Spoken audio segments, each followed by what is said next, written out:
ಮೈಸೂರಿನ ದೇವರಾಜ ಮೊಹಲ್ಲದ ಸಂತೆಪೇಟೆಯಲ್ಲಿರುವ ಶ್ರೀ ತ್ರಿಪುರ ಭೈರವಿ ಮಠದಲ್ಲಿ ಶ್ರೀರಾಮನವಮಿ ಅಂಗವಾಗಿ ವಿಶೇಷ ಪೂಜಾ ಹೋಮ ಹವನ ನಡೆದಿದ್ದು, ಈ ಪೂಜೆಯಲ್ಲಿ ಭಾಗಿಯಾದ ಮೈಸೂರು ಕೊಡಗು ಲೋಕಸಭಾ ಕ್ಷೇತ್ರದ ಬಿಜೆಪಿ ಅಭ್ಯರ್ಥಿಯಾಗಿರುವ ರಾಜವಂಶಸ್ಥ ಯದುವೀರ್ ಕೃಷ್ಣದತ್ತ ಚಾಮರಾಜ ಒಡೆಯರ್, ಮಾಜಿ ನಗರ ಪಾಲಿಕೆ ಸದಸ್ಯ ಪ್ರಶಾಂತ್ ಗೌಡ ಹಾಗೂ ಮೈಸೂರು ಟ್ರೇಡರ್ಸ್ ಸುರಕ್ಷಾ ಕ್ಷೇಮಾಭಿವೃದ್ಧಿ ಸಂಘದ ಅಧ್ಯಕ್ಷರು ಪದಾಧಿಕಾರಿಗಳು ದೇವರಾಜ ಮೊಹಲ್ಲಾಗೆ ಅದ್ದೂರಿಯಾಗಿ ಅವರನ್ನ ಬರಮಾಡಿಕೊಂಡರು.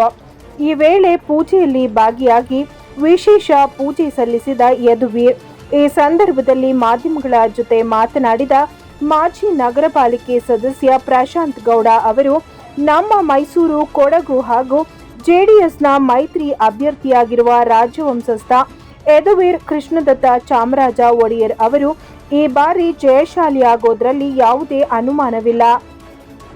ಕಾರಣ, ತ್ರಿಪುರ ಭೈರವಿ ಮಠದಲ್ಲಿ ಶ್ರೀರಾಮನವಮಿಯ ಅಂಗವಾಗಿ ವಿಶೇಷ ಪೂಜೆ ನಡೆಯುತ್ತಿದ್ದು, ಮೊಹಲ್ಲಾದ ನಿವಾಸಿಗಳು ಮತದಾರರು ತಾವೇ ಸ್ವಇಚ್ಛೆಯಿಂದ ಬಂದು ಈ ಪೂಜೆಯಲ್ಲಿ ಭಾಗಿಯಾಗಿ ಒಬ್ಬೊಬ್ಬರು 10 ಮತದಾನಗಳನ್ನ ಮಾಡಿಸುವ ವಾಗ್ದಾನವನ್ನ ಮಾಡುತ್ತಿದ್ದಾರೆ.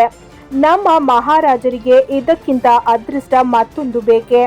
ನಮಗೆ ಮಹಾರಾಜರಿಗೆ ಮತ ಹಾಕುವ ಮೂಲಕ ಅವರ ಋಣ ತೀರಿಸುವ ಸದಾವಕಾಶ ನಮ್ಮೆಲ್ಲರ ಮತದಾರಗಳಿಗೂ ಹಳೆ ಮೈಸೂರು ಭಾಗದಲ್ಲಿ ನಮ್ಮ ಬಿಜೆಪಿ ಅಭ್ಯರ್ಥಿ ಗೆಲ್ಲುವುದರಲ್ಲಿ ಯಾವುದೇ ಸಂಶಯವಿಲ್ಲ ಎಂದರು. ಇದೇ ವೇಳೆ ಮಾತನಾಡಿದ ಮೈಸೂರು ಕೊಡಗು ಲೋಕಸಭಾ ಕ್ಷೇತ್ರದ ಮೈತ್ರಿ ಅಭ್ಯರ್ಥಿ ಆಗಿರುವ ರಾಜವಂಶಸ್ಥ ಯದುವೀರ್ ಕೃಷ್ಣದತ್ತ ಚಾಮರಾಜ ಒಡೆಯರ್ ಅವರು, ಜನರ ಈ ಪ್ರೀತಿ ವಿಶ್ವಾಸ ನೋಡಿದರೆ ಈ ಬಾರಿ ಬಿಜೆಪಿ ಗೆಲ್ಲುವುದರಲ್ಲಿ ಯಾವುದೇ ಸಂಶಯವಿಲ್ಲ. ಈ ಪ್ರೀತಿ ವಿಶ್ವಾಸ ನನ್ನ ಮೇಲೆ ಸದಾ ಹೀಗೆ ಇರಲಿ. ಗೆದ್ದ ನಂತರ ನಿಮ್ಮ ಸೇವೆ ಮಾಡಲು ಸದಾ ನಾನು ಸಿದ್ಧನಿದ್ದೇನೆ ಎಂದು ಮಾಧ್ಯಮಗಳ ಜೊತೆ ಮಾತನಾಡಿದರು.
ಇವತ್ತು ಮೈಸೂರು ಹೃದಯ ಭಾಗದಲ್ಲಿ ಯದುವೀರ್ ಕೃಷ್ಣದತ್ತ ಒಡೆಯರ್ರವರು ಮೈಸೂರು ಕೊಡಗು ಲೋಕಸಭಾ ಕ್ಷೇತ್ರ ಭಾರತೀಯ ಜನತಾ ಪಕ್ಷದ ಅಭ್ಯರ್ಥಿಗಳಂತ ನಮ್ಮ ಒಡೆಯರ್ರವರು ಇವತ್ತು ಚುನಾವಣೆ ಪ್ರಚಾರಕ್ಕೆ ಪ್ರತಿ ಭಾಗಗಳಲ್ಲಿ ಸಿಗ್ತಾ ಇದ್ದಾರೆ. ಅದೇ ರೀತಿ ಬೋಟಿ ಬಜಾರು ಮತ್ತು ಒಕ್ಕಲಗೆರೆ, ಕಾಮಟ್ಗೆರೆ, ಈಗ ನಜರ್ಬಾದು ಎಲ್ಲ ಸುತ್ತಕೊಂಡು ಈಗ ದೇವರಾಜ ಮಹಲ್ಗೆ ಇನ್ನೇನು ಬರ್ತಾ ಇದ್ದಾರೆ. ಅವ್ರಿಗೆ ಅದ್ದೂರಿಯಾಗಿ ಸ್ವಾಗತವನ್ನು ದೇವರಾಜ ಮಹಲದ ನಿವಾಸಿಗಳು, ಮೈಸೂರು ಟ್ರೇಡರ್ಸ್ ಸುರಕ್ಷಾ ಕ್ಷೇಮಾಭಿವೃದ್ಧಿ ಸಂಘದವರು ಎಲ್ಲರೂ ಸೇರಿ ಇವತ್ತು ಅವರಿಗೆ ಸ್ವಾಗತವನ್ನು ಬಯಸ್ತಾ ಇದ್ದೀವಿ. ಮತ್ತು ಇಲ್ಲಿ ಇವತ್ತು ವಿಶೇಷ ಪೂಜೆಗಳು, ಹೋಮವನಗಳು ಕೂಡ ನಡೀತಿದೆ. ಅವ್ರಿಗೆ ಒಳ್ಳೆಯದಾಗಲಿ, ಅವ್ರಿಗೆ ಗೆಲುವಾಗಲಿ ಅಂತಕ್ಕಂಥದ್ದು ಕೂಡ ನಾವು ಈ ಸಂದರ್ಭದಲ್ಲಿ ಬೇಡ್ಕೊತಾ ಇದ್ದೀವಿ.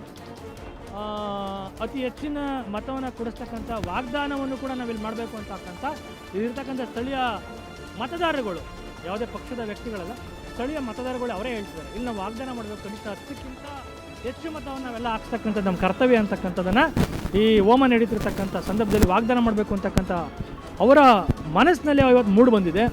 ಹಾಗಾಗಿ ಅವರ ಚುನಾವಣೆ ಇವತ್ತು ಯಾವ ರೀತಿ ಇದೆ ಅಂತಕ್ಕಂಥದ್ದು ನಮಗೆ ಇದೇ ಒಂದು ಉದಾಹರಣೆ. ಮೈಸೂರು ನಗರಕ್ಕೆ ಸೇರಿದಂಥ 4 ಕ್ಷೇತ್ರ, ಚಾಮುಂಡೇಶ್ವರಿ ಹೊಂದ್ಕೊಂಡಂಗಿರ್ಬೋದು, NR ಇರ್ಬೋದು, KR ಇರ್ಬೋದು, ಚಾಮರಾಜ ಇರ್ಬೋದು, ಇಲ್ಲಿ ಅತಿ ಹೆಚ್ಚಿನ ಮತವನ್ನು ಕೊಡ್ತಕ್ಕಂಥ ಕೆಲಸವನ್ನು JDS ಪಕ್ಷ ಮತ್ತು ಭಾರತೀಯ ಜನತಾ ಪಕ್ಷ ಎರಡೂ ಒಂದು ಸಮ್ಮಿಶ್ರವಾಗಿ ಚುನಾವಣೆಯನ್ನು NDA ಒಂದು ಅಲಯನ್ಸ್ನಲ್ಲಿ ಹೋಗ್ತಿರ್ತಕ್ಕಂಥದ್ದು. NDA ಅಲಯನ್ಸ್ ಜೊತೆಯಲ್ಲಿ JDS ಮತ್ತು BJP ಕರ್ನಾಟಕದಲ್ಲಿ ಅಲಯನ್ಸ್ ಆಗಿ ಹೋಗ್ತಿರೋದ್ರಿಂದ ಮೈಸೂರು, ಹಳೆ ಮೈಸೂರು ಭಾಗದಲ್ಲಿ JDS ಪಕ್ಷದ್ದೇ ತನ್ನದೇ ಆದಂಥ ಓಟಿದೆ.